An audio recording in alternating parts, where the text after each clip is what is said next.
En las presentaciones anteriores sobre herencia monogénica o mendeliana, vimos que existen rasgos o enfermedades que se deben principalmente a la acción de un único gen, como por ejemplo la fibrosis quística o la anemia falciforme. En realidad, en la mayoría de los rasgos de los individuos, como el peso, la estatura, el color de piel, y en las enfermedades más comunes que afectan al ser humano, intervienen más de un gen, y los factores ambientales juegan un papel importante. En esta clase vamos a hablar de las enfermedades multifactoriales y de origen complejo, que son aquellas causadas por el efecto combinado de diferentes genes y en las que además influyen factores ambientales de forma considerable. Cuando un rasgo está causado por múltiples genes se denomina poligénico. Cuando se considera que los factores ambientales también provocan variaciones en el rasgo, se usa el término multifactorial. Como vimos en presentaciones anteriores, los caracteres o rasgos que se heredan en forma mendeliana obedecen a la acción de un gen. Estos rasgos se llaman discretos o discontinuos y son rasgos cualitativos, porque los individuos pueden clasificarse como perteneciente a una de dos clases, por ejemplo, los que padecen neurofibromatosis y los que no. En la herencia multifactorial, en cambio, encontramos rasgos que se pueden cuantificar con valores continuos. Estos caracteres se llaman cuantitativos o métricos y son el resultado de la acción conjunta de varios genes sobre un mismo rasgo. Los rasgos cuantitativos, como por ejemplo la altura o la presión arterial, tienden a mostrar una distribución normal en forma de campana de Gauss. Es importante entender que los genes individuales subyacentes a un rasgo multifactorial siguen los principios de la herencia de Mendel de la segregación y transmisión independiente. La única diferencia es que actúan muchos para influir en un rasgo. No todos los caracteres de herencia multifactorial muestran una distribución continua. Existen también caracteres umbral que explican muchas de las enfermedades de herencia multifactorial. En enfermedades como la diabetes, la hipertensión esencial, malformaciones congénitas y muchas otras, el rasgo está presente o ausente en los individuos. Esto se debe a que en las poblaciones existe una distribución de la susceptibilidad o predisposición para estas enfermedades. Las personas que se encuentran en el extremo bajo de la distribución tienen poca probabilidad de desarrollar la enfermedad porque tienen pocos alelos y factores ambientales predisponentes.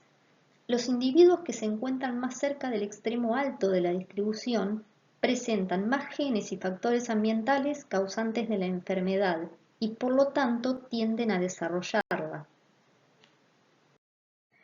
Una enfermedad que se corresponde al modelo del umbral es la estenosis pilórica, que es un trastorno que se manifiesta poco después del nacimiento y está causado por el estrechamiento o la obstrucción del píloro, es decir, la región que comunica el estómago y el intestino delgado. La prevalencia de la estenosis pilórica en los individuos de raza blanca es de aproximadamente 3 cada 1000 nacidos vivos, y es mucho más frecuente en varones que en mujeres, ya que afecta a 1 de cada 200 varones y a 1 de cada 1000 mujeres. Se cree que esta diferencia de la prevalencia es el reflejo de dos umbrales en la distribución de la susceptibilidad, uno más bajo en los varones y otro más alto en las mujeres. El umbral más bajo de los varones implica que son necesarios menos factores causantes de la enfermedad para que el trastorno aparezca en un varón. En cambio, las mujeres deben estar expuestas a más factores de riesgo genético y ambientales para padecer la enfermedad. En la estenosis pilórica, los varones, al tener un umbral más bajo, siempre presentan un mayor riesgo que las mujeres. Pero el riesgo de recurrencia también depende del sexo del probando. Es más elevado cuando el probando es mujer que cuando es varón. Una familia con una mujer afectada debe tener más factores de riesgos y ambientales.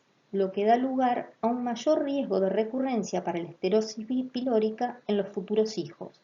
En esta situación, cabe esperar que la categoría de riesgo elevado sería familiares varones o probandos mujeres, que es lo que se ve en la tabla del ejemplo.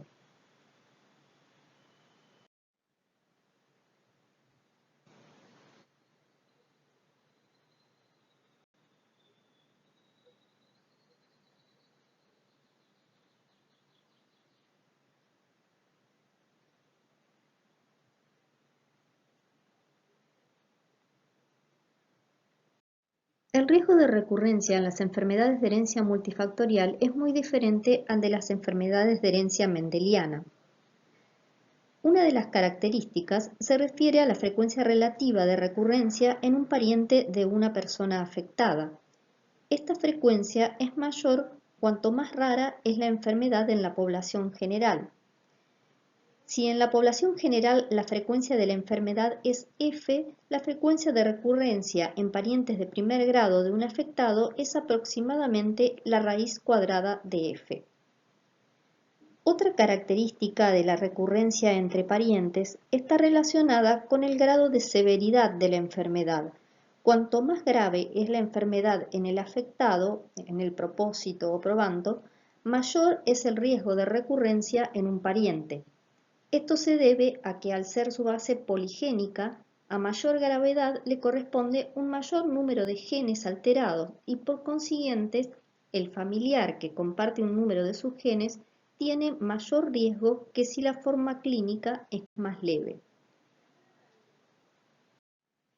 Otra característica particular en cuanto al riesgo de recurrencia en las enfermedades de herencia multifactorial está relacionada con el grado de severidad de la enfermedad. Cuanto más grave es la enfermedad en el afectado, mayor es el riesgo de recurrencia en un pariente.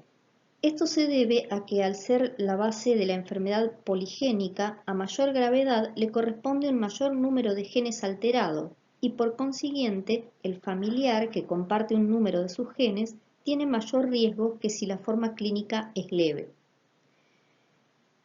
También otra característica es el incremento del riesgo estimado de recurrencia con el aumento del número de hermanos afectados.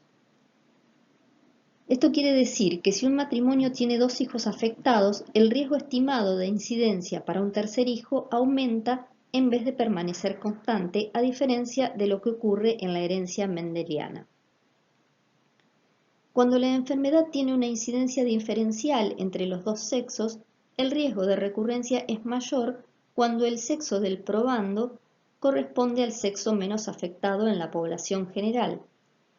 Esto se explica porque para haberse afectado una persona de este sexo se requiere, en teoría, un mayor número de genes alterados, lo cual incrementa el riesgo en sus familiares. Como mencionamos antes, muchas de las enfermedades comunes que afectan al ser humano tienen herencia multifactorial. Algunos de estos trastornos, como las malformaciones congénitas, están presentes en el nacimiento. Otros, como las enfermedades cardíacas, el cáncer, la diabetes, se observan sobre todo en adolescentes y adultos. Alrededor de 1 de cada 50 recién nacidos presenta alguna malformación congénita. La mayoría se consideran trastornos multifactoriales, y aunque se han detectado genes específicos y causas ambientales para algunas malformaciones congénitas, las causas de la mayoría siguen siendo en gran parte desconocidas. Como se mencionó antes, la mayoría de los trastornos del adulto que tienen un origen genético tienen herencia multifactorial.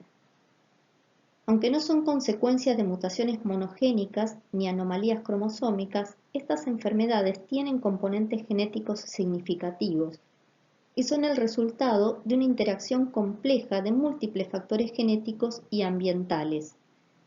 Debido a la importancia de estas enfermedades comunes en la salud pública, es imprescindible comprender los modos en que los genes contribuyen a su causa. Vamos a ver ahora brevemente una de las metodologías más recientes que se utiliza para identificar el componente genético en enfermedades multifactoriales o de herencia compleja. La aparición de métodos rápidos y eficaces para la secuenciación completa de genomas y la disponibilidad de herramientas informáticas apropiadas para el análisis de grandes cantidades de datos permitieron el desarrollo de los denominados estudios de asociación de genomas completos. Estos estudios comparan los SNPs o polimorfismos de nucleótido único que existen en el genoma de dos grupos, compuestos de varios miles o decenas de miles de individuos, un grupo que padece la enfermedad y un grupo control que está sano respecto de esa enfermedad. Hay aproximadamente 10 millones de SNPs en el genoma humano y por definición son polimórficos, es decir, que las variaciones de cada uno de ellos se encuentran en al menos el 1% de los individuos de las poblaciones humanas. Para explicarlo de un modo sencillo, estos estudios analizan la frecuencia de ciertos SNPs en el grupo de personas enfermas y en el grupo control, y cuando se encuentran que la frecuencia de algunos SNPs en el grupo que padece la enfermedad excede el de los presentes en el grupo control, se considera que dichos SNPs son sospechosos de ser un factor para la enfermedad. En realidad, lo que ocurre es que esos SNPs están muy cerca de un factor que provoca la enfermedad, o sea que señalan un locus de un gen que puede estar involucrado en la enfermedad estudiada. Los SNPs pueden estar localizados en cualquier sitio del genoma, en los genes, sean los intrones, en los exones o en el espacio intergénico. Gran parte de estos SNPs no forman parte de los genes, aunque se han sugerido que pueden corresponder a regiones reguladoras en la expresión de genes cercanos o lejanos y de esta forma interferir con su función. En el video se muestra cómo se incrementó entre los años 2006 y 2018 el número de SNPs asociado con rasgos o enfermedades de herencia multifactorial. Cada círculo representa una región del genoma que puede ser asociada con un rasgo o una enfermedad, y cada color representa una categoría de rasgo o de enfermedad.